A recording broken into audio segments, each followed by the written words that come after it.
Welcome to this episode of Criminology Chats, the podcast where we dive deep into the world of crime, justice, and everything in between. I'm your host, JR, and with me today for her first podcast is a wonderful Chicago school student, Carley Foster. She is majoring in criminology. Welcome to the show, Carley. Thank you, JR, for having me on the podcast. I look forward to it. Imagine that you are called by your mother, father, or even a grandparent, and they're upset and crying because they've lost a portion or all of their retirement money in a scam. Elderly crimes and scams are serious issues. Scammers often target seniors because they might be lonely or not familiar with technology. These scams can take many forms, like phone calls where someone pretends to be from a government agency or a charity. They may ask for money or personal information, like bank details. Some scams even use fake emails to trick elderly people into clicking on bad links. By being aware and informed, older people can help themselves from falling victim to crime such as those scams. This is what today's guest focuses on. Today, JR and I will chat with Senior Resource Officer Ryan Faulkner of the Douglas County, Colorado Sheriff's Office. Ryan has been with the Douglas County Sheriff's Office since 2007. He worked in the jail, inmate transportation, court security, patrol, and for the past 3 years has served in community relations. His focus is with the older adult population. He provides information on how to protect themselves from crime, including scams. He conducts training sessions for them that focus on identifying and protecting themselves from questionable phone calls, texts, and email messages. Welcome to the show, Ryan. Yeah, well, thank you so much for having me. This is a great opportunity to spread some wonderful information. And my name is Ryan Faulkner. I work for the Douglas County Sheriff's Office here in Colorado. My current role is a senior resource deputy. Focus on our older adults as a teacher, trying to educate our older adults and trying to protect themselves so they can live their full lives. I focus heavily on scams and fraud prevention. So I work heavily with our detectives who do just that, more of the crime thing. So my job is to stop the crimes from happening, stop the victims from being victimized. I've been currently in this role for just over 3 years, and I love every minute of it. I find myself talking about scams, if not every month, every other month, to different organizations or groups of people of all ages. So I quickly turned into the expert of scam prevention, and I still love it. So we really focus on just simplifying it. Our residents are not stupid in any which way, but if we simplify our rules, it makes it easier to follow. And we're tapping into emotional intelligence. If you think about scams particularly, all scams has an emotional attachment to it. We created a scam circle. So what we call it is where the scammer contacts the victim, gets that victim into emotional emergency, emotional state of emergency, and then gets that victim an out by financial means back to the scammer. So you think about any scam, right? I'll use one. I'm the scammer, I contact you. You have a warrant for your arrest. That creates an emotional height, right? Oh no, emergency. Don't worry, there's an out. Give me money. If you wire me money right now, $1,000, the warrant will go away. Okay, yes, I'll do everything. So we do tap into the emotional intelligence and how our brains actually work with threats, physical threats and emotional, or what I call thought threats. Some of our, heightened cases that we're really proud of. Have you guys heard of the gold bar scams? No. So the gold bar scams is mostly starts off with the entity of power, of authority. Most of the time, FBI, CIA, something like that gets them there.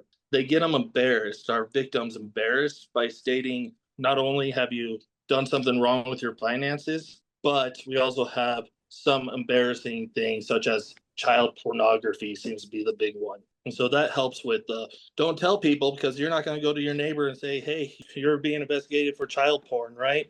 And then they say, but I'm here to help you. Remember, they just said they're with the FBI, that they're investigating your financial documents. But I'm here to help you.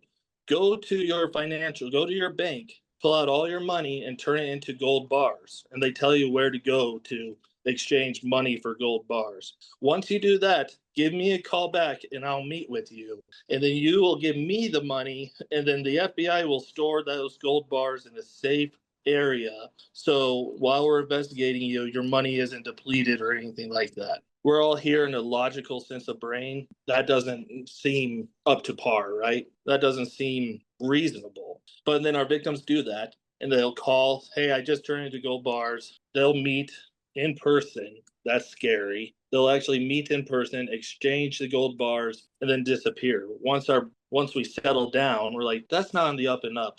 That's when we get notified. In this particular case, I can't give you any details of who or anything like that. But the victim finally realized that, contacted us. We get a police report, start doing our investigations. What we're finding is that these criminals, think of it as a race, right?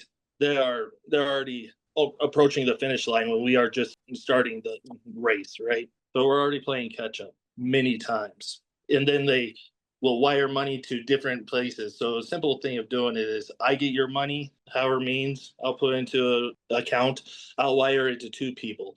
Those 2 people will wire it to 4 people. Those people will wire it to 8 more people, just creating this spider web effect type deal, knowing that law enforcement has to have time to get a warrant to get into that account, and then a warrant to get into more accounts, causing more hurdles for us to overcome type deal. This particular case was pretty cool because when she was reporting her first crime, the suspects called her again. And thankfully, we had a very intuition detective who was just like, you know what, pick up that call and let's set up a sting.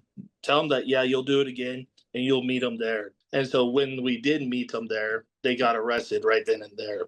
That shows the importance of reporting as soon as possible. They already have a head start on us. The longer you wait, the longer of the head start you get. I get a lot of grief because my job is to minimize victimization. Everybody here should know that scams are the crime of the day. Now, you go to any city, any location, the number one crime should be scams. Here in Douglas County, Colorado, fraud is the second and is tied for second. But that's just the scams that are being reported. If we report all these scams, it shows the importance of where our focus should be. So report. The kickback I'm getting is, Ryan, you've been in this role telling people how to protect themselves, but now we're seeing an uptick in crime. I'm saying you're not seeing an uptick in crime. You're actually getting a more realistic number of where we should be at. Does that make sense? Yeah, I think so. I think a lot of people too, and maybe correct me if this is incorrect statements I'm going to make, but I think, Ryan, that some people, especially the elderly people, when they are scammed, they may feel ashamed that that's happened to them, and they may not want to report for that very reason. So I think it's important what you're doing, being out there and telling them, hey, don't be ashamed this happened. Report it. Report it, report it. We need to know what's going on. We need to know these things. And if it doesn't sound plausible, it probably is not. I don't know about Carley, but I know I've gotten several texts. Hey, this is the IRS. We need you to do this, do that, or FedEx. We can't deliver this package. You need to call us this number or text us at this number. I just delete. Had people like my own mother, my own mother-in-law, they have called us and explained what they got in an email, and we said, just delete the email. But it sounds so logical. No, delete the email. Well, you're absolutely right. My own mother fell victim to what we call the packaging scam, the text message of, hey, your package is delayed type text message that you get. And our criminals are so smart. They know us better, sometimes better than we know each other, right? They know that we are ordering. There's a reason why Amazon's the number one company in the world, right?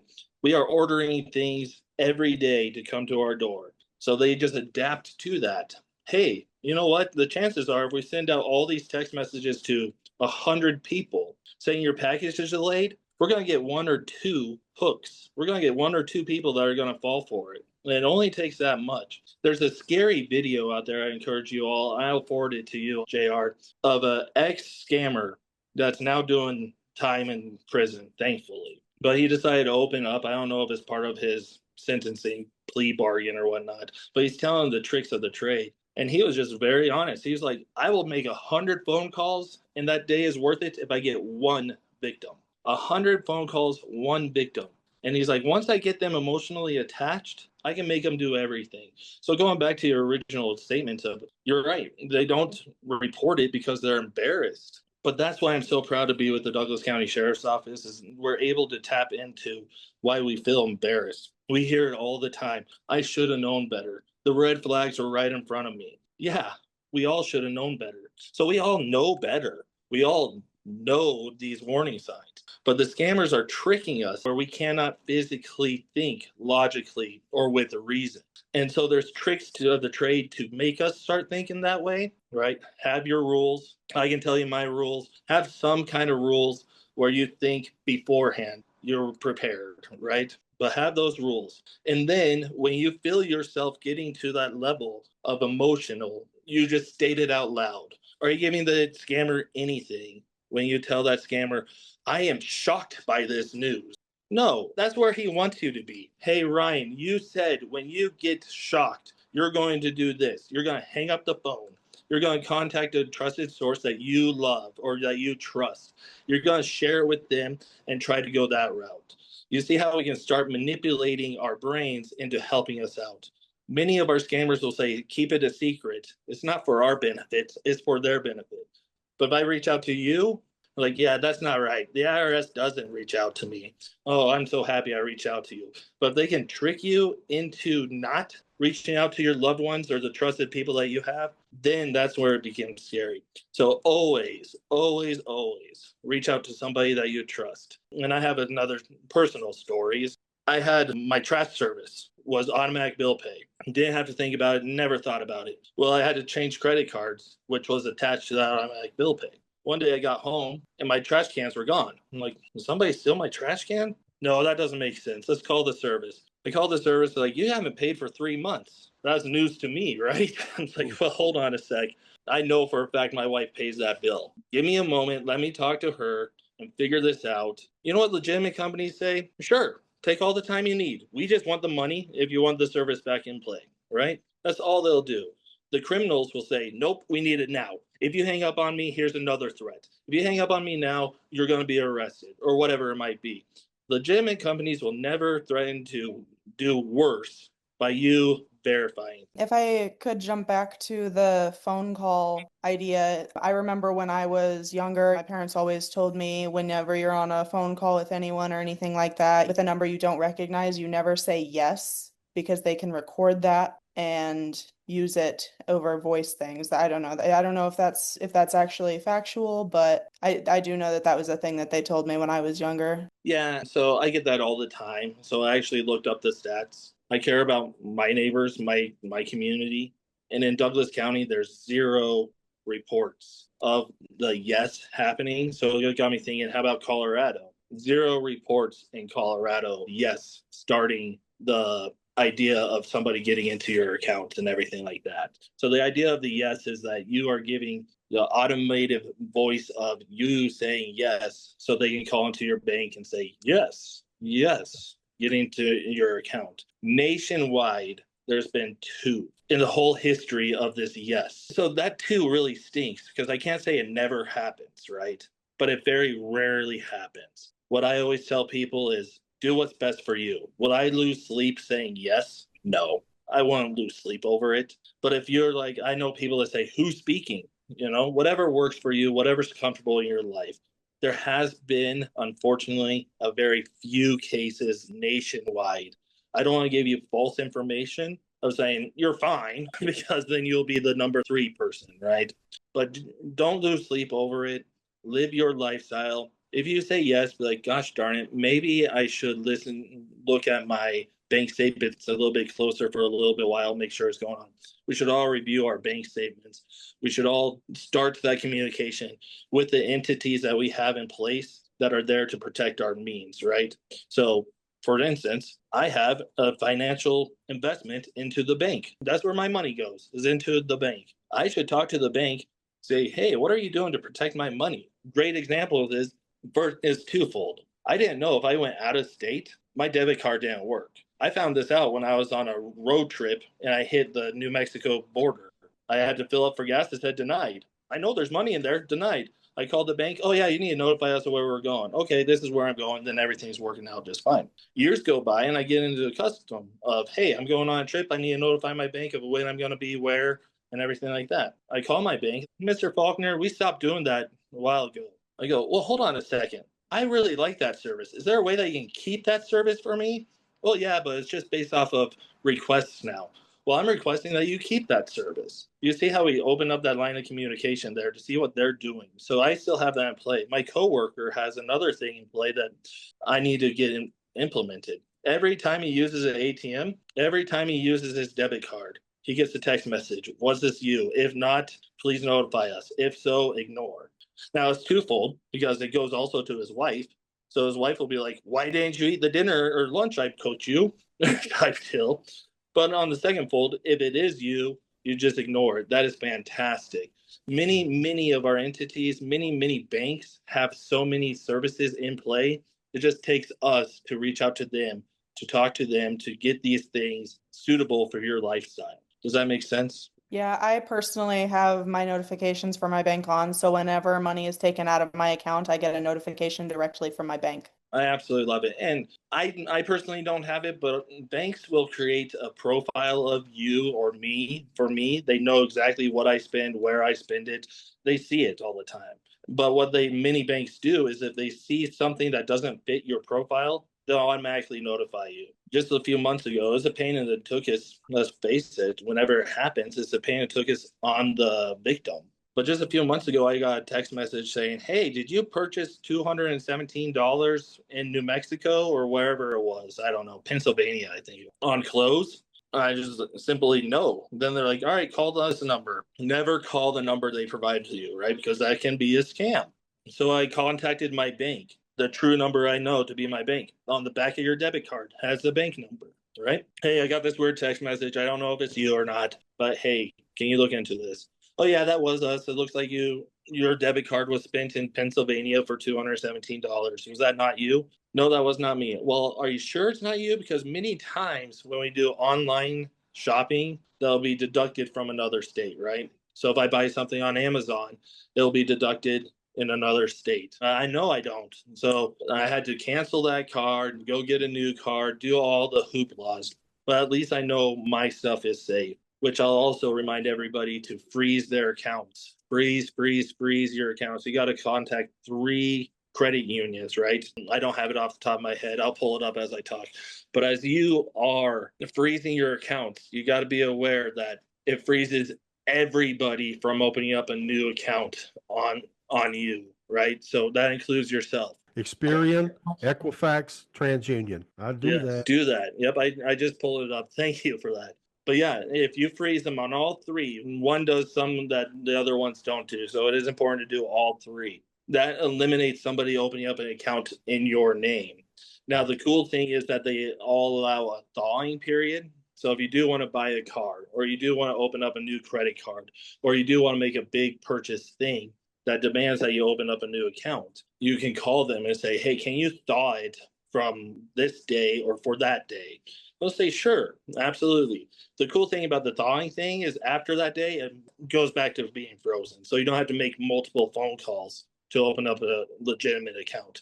You thaw it, and then it automatically goes back to being frozen. Does that make sense? So, Yep, and that's great. I think that's fantastic. I do that on all of my stuff, and I always check my credit score because we work too hard to have a good credit score. I got my credit score up. Well, I don't want people to know how high. Very, very good. We freeze it so you can't be checked either. And what happens is if somebody tries to check mine, it'll say you can't. Any of the credit bureaus will say, he doesn't. It just says invalid. You can't do it. Then they have to talk to me and say, hey, we need you to open this up so we can check it. And if it's not something I'm doing, then I'm like, I don't know who you are. Bye. Click. Yep. And that's the bottom line when it comes to anything that we receive nowadays. We have to break that trust. We cannot trust anything that we receive, especially with AI nowadays. You guys can record my voice after 6 words. Isn't that scary?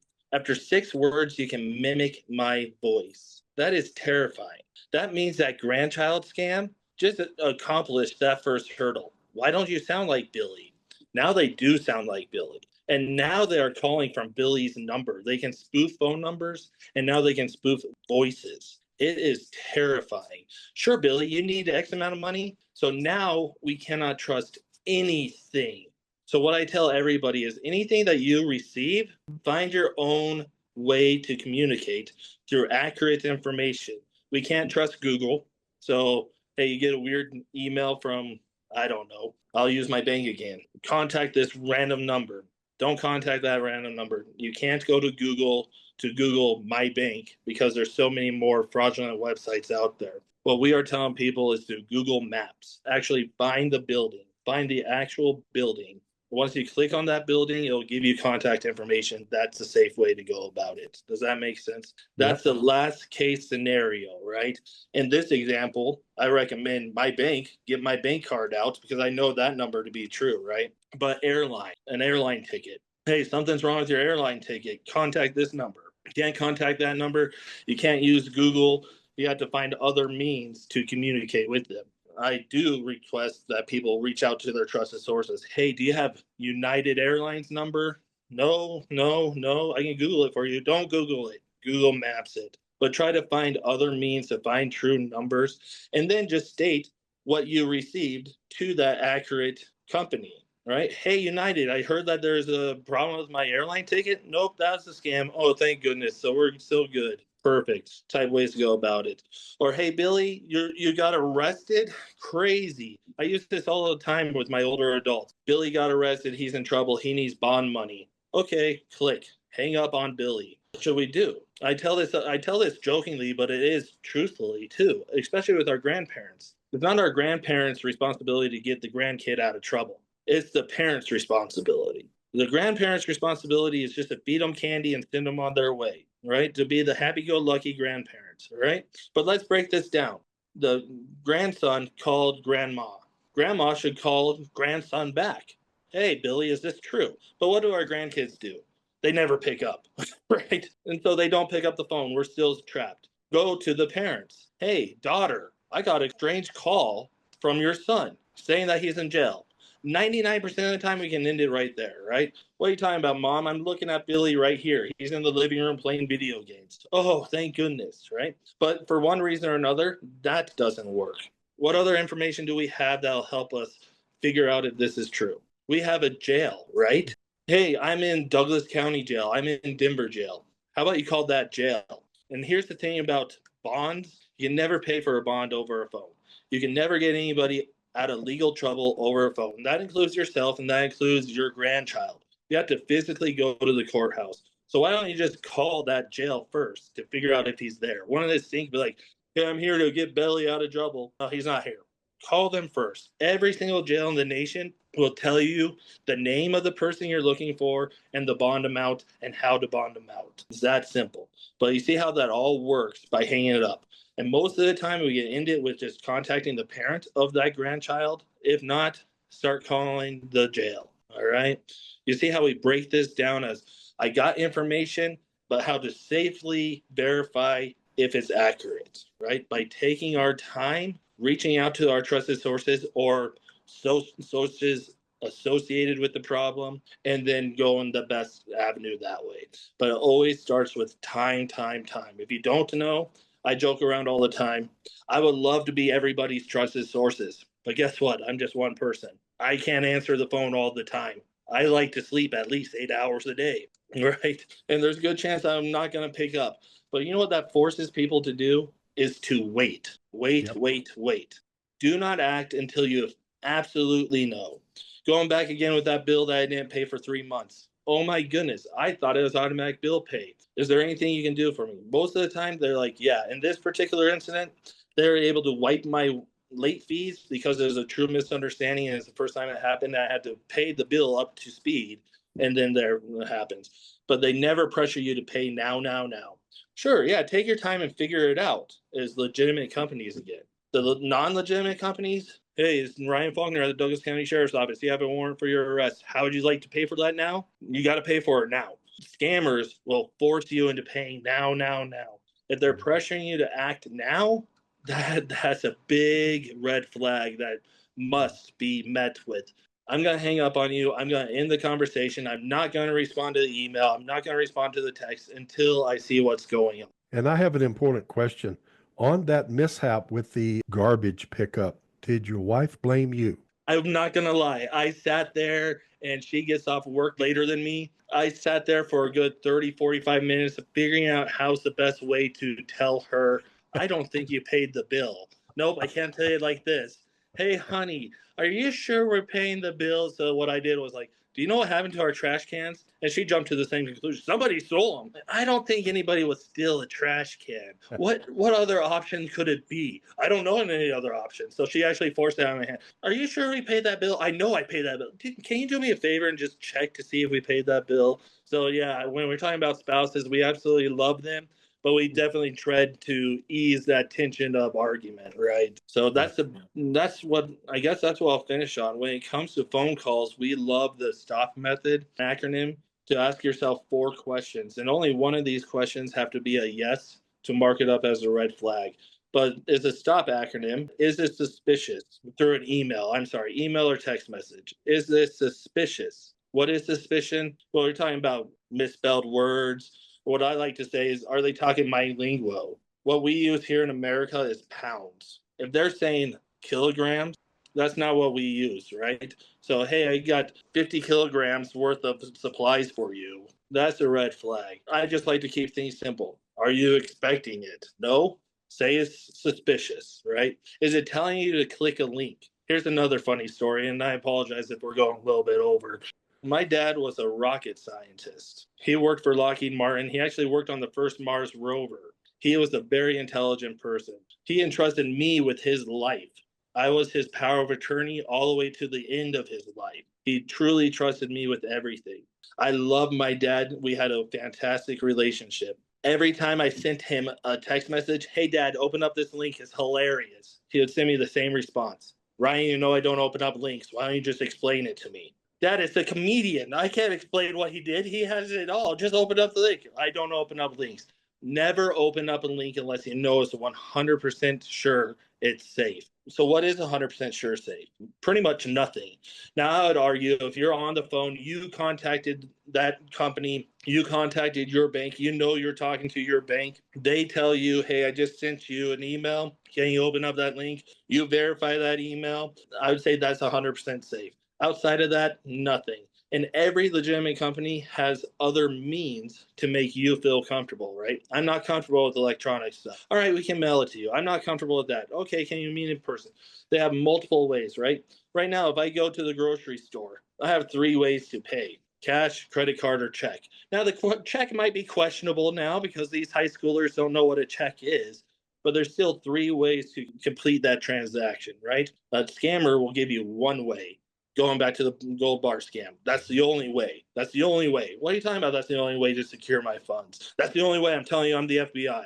No, there has to be another way. There's always another way, right? And then, so if it's telling you to click a link, don't click a link.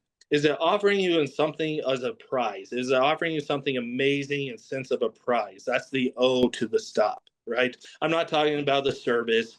I'm talking about you won the lottery, or you win a free trip to Hawaii, something that gets you excited about it. Is it offering you something as a surprise? And then lastly, is it pressuring you to act fast? Now, this is a text message or email, right? How do they pressure you to act fast? They're very subtle, but they're very good, especially with my wife who loves to shop. Limited time offer. 50% off, limited time offer. I got to act now. Oh my goodness, right? Or this service is only good, this offer is only good for 72 hours. Or this is your final notice. Anything that makes you feel like you have to act now, that completes our stop method. Does that make sense? Any one of those 4 questions is a yes. Mark it up as a red flag. Reach out to your trusted source. Talk to them about it. And then if you need to verify it, do not use that information in you. We're getting a lot of scams here in Douglas County, what we call the pop-up scams. You log onto your computer, a pop-up ad comes on, you got a virus on your computer, contact this number. X out of those, right? If you're concerned about that, know what your service is. Many of those pop-up ads is some other service provider that you don't have. Know who your virus protection is. know what to do. And again, if you don't know it, give me a call. I'll help you go through it, right? Any of those 4 questions is a yes. We just need one. Many times you'll get multiple yeses. Mark it up as a red flag, talk to your trusted source, and then go through the verifying means to talk to the true people if you need to verify it. Have you run across people that been a victim of these scams and lost their entire retirement funds or anything like that where they're in really dire straits? Yeah, no, thank you for bringing that up. And that brings me to my second story that I forgot earlier on the podcast here is romantic scams are the ones that will drain our victims dry. Those are the ones that are so unfortunate because, of course, you're in a romantic relationship. You're going to talk to your loved ones about it. I met the perfect girl in my life, right? She is so wonderful. She is so great that even the strongest people cannot convince them otherwise. These romance scams are awful. They even made a TV show about it on MTV, Catfish, right? They're all over the place. And sadly, I was a victim of it.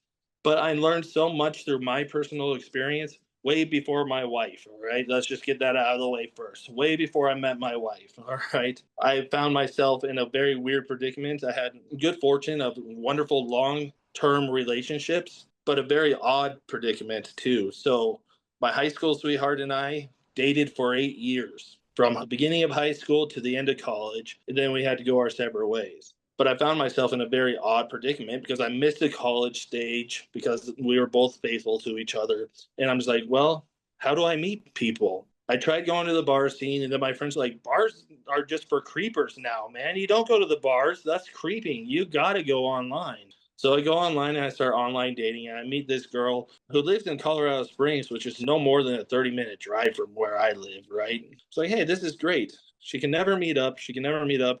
We started a romantic relationship online without meeting. And then she dropped a bomb on me. I need $50 for gas. I don't know what to do about this. This is before the catfish show. This is before anything I heard about with catfishing. So I'm like, okay. And I'm really tight for money. It threw me off so far that I just said, okay. And I wired her $50. But I remember hanging up the phone once she received that money. And I thought to myself, how much money am I willing to give this person to pursue this relationship? And I came up in my head $150. So she already used 50 of it. So she has $100 to spend. I wish looking back that was zero because that's how it turned into our relationship. Our relationship turned into funds. It was always, hey, sweetie, can you send me another $50 after every conversation? Sure, there's 100 to 150 in back of my head, right? I never tell her, hey, this is how much you have. Just keeping it in the back of my head. Hey, yep, you're approaching that maximum limit. She approached it, so I'm like, no more money. But it doesn't stop her from asking. And I said, sorry, you know what? I'm here to meet you, not to give you money. So how about this? We meet, and then we can talk about finances. But you're not getting any more money until we meet in person. That relationship switched on a dime. She called me all the worst names in the world, calling me worthless. Now, remember, she's asking me for money and calling me worthless. Right? It's kind of funny, but I'm just like, no, I'm not saying never am I going to give you money. We always want to give those that we care about money and help them out in times of needs, right? But what I'm saying is, I'm not giving you any money until I actually meet you in person. I even offered to meet her at the police station, at her park, wherever she felt comfortable. That answer was no, give me money. I just hung up on her, and I wish I never gave her $150. So what I tell these people now is I get it. Online dating is now. My best friend met his wife, fantastic girl, online. That's where people meet. But what I beg everybody to do is never give money to anybody until you meet them in person. Recognize why you're online dating, recognize what you're there for, and just say what I said. I do not give money to anybody I haven't met in person.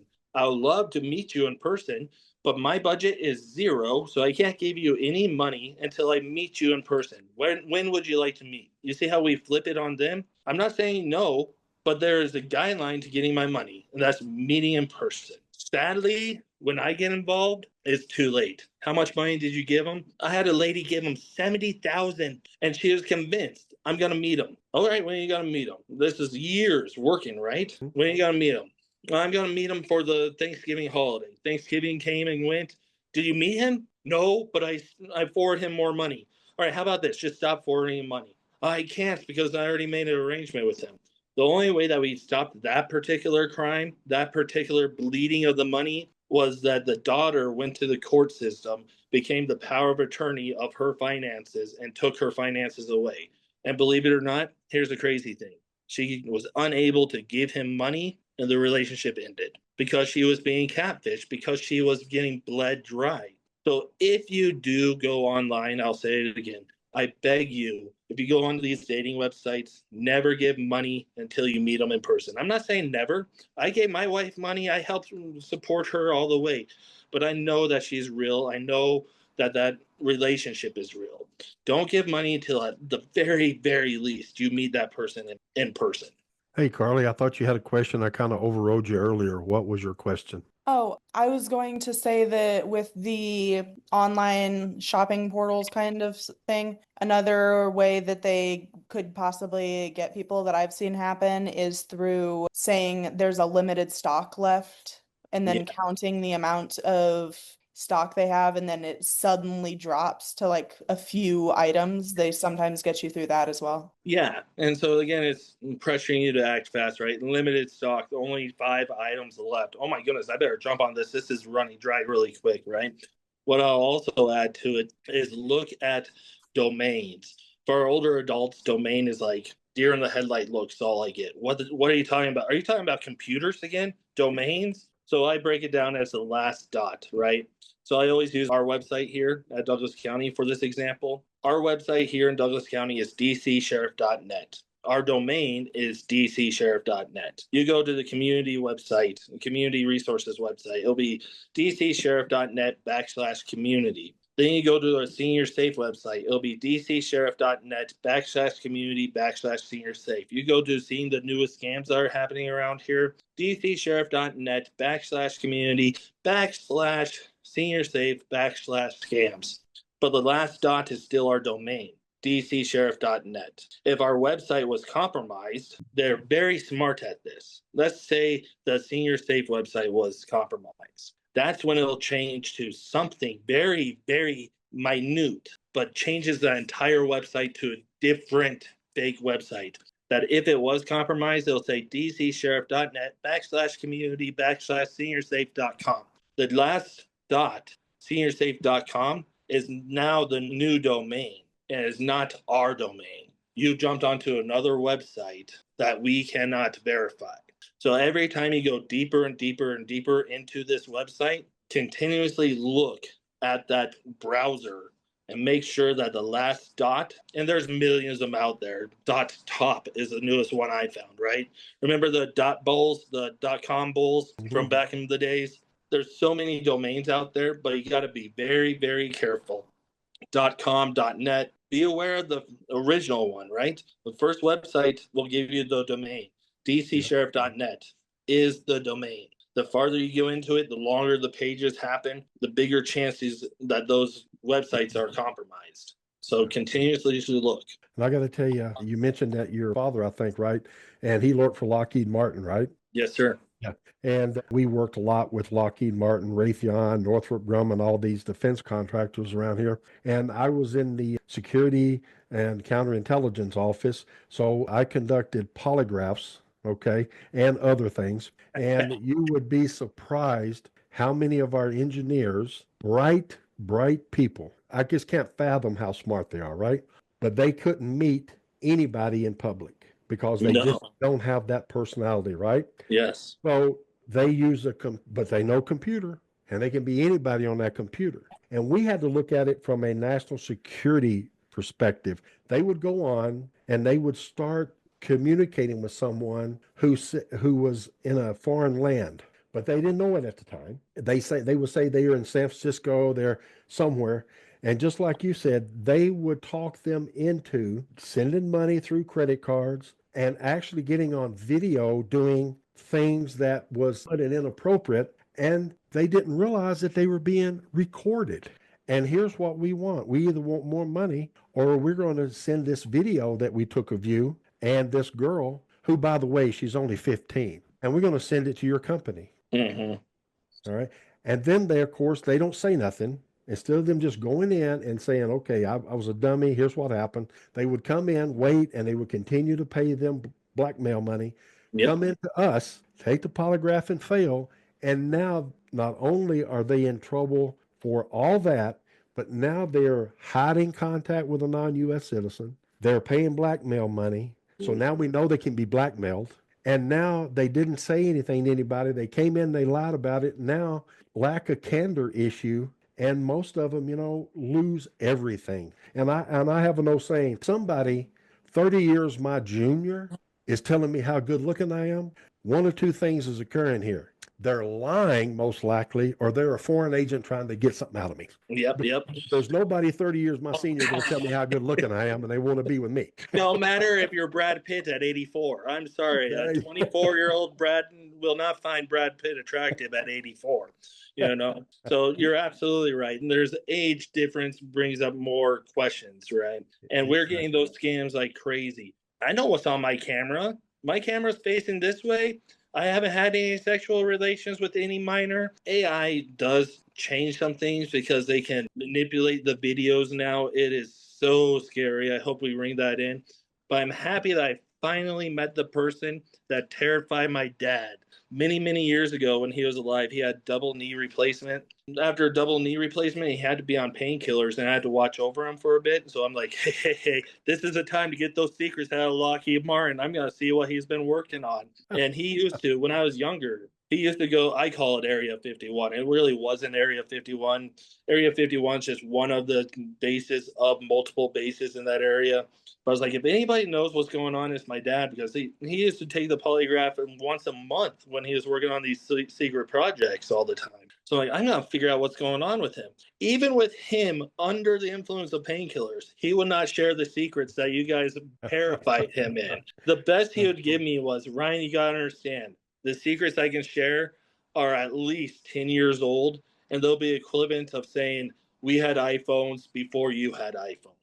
Now, was that pretty cool? Yeah, it's kind of cool to think about, but that wow factor, aliens exist, wasn't there, right? So he never shared secrets. So it's finally, I meet the person who scared my dad half to death. Thank you, sir. Hey, thing I want to say before we end it here is Carley being a young college student, she's been online. So she's sitting there right now, her wheels are thinking, what have I done? What have I said? What sites have I went to? But anyway, we won't go there because that's for another show. Go to my criminology chats and you go to our episode that says Original Men in Black. Mm-hmm. You might get some answers about Area 51. Hey, I'm going to do that. Absolutely. I'm serious. I think you'll find it very intriguing what this person says about it, who was in Air Force OSI and knows people back in that time. And so it's very interesting.